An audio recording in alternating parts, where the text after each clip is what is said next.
həm də qan artırmaq üçün vasitələr aşağıdakılardır, deyim sizə.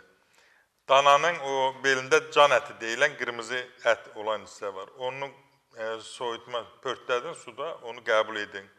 Sonra götürün qırmızı şuğundur şirəsini, 100 qram çəkin, qoyun soyucuya. 2 saatdan sonra çıxardın, üzərinə 100 qram almış qızıl əhməd alması şirəsi, 100 qram da yerkəkü şirəsi qatın.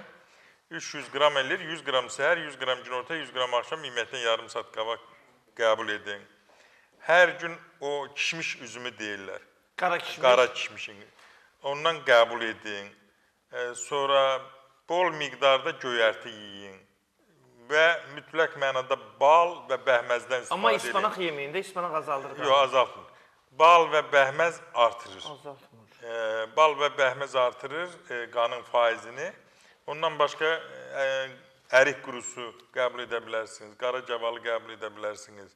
Ən əsası da odur ki, bol miqdarda su qəbul edin, qanınız duru olsun, dediyimiz qidalardan istifadə etməklə də xeyli qanınızın faizi artacaq. Yoxsa gündə para şokoladı yemək sizin mədəniz sıradan çıxardacaq, xəbərdarlıq elədir. Çox sağ olun, sağlığınıza görə. Çox sağ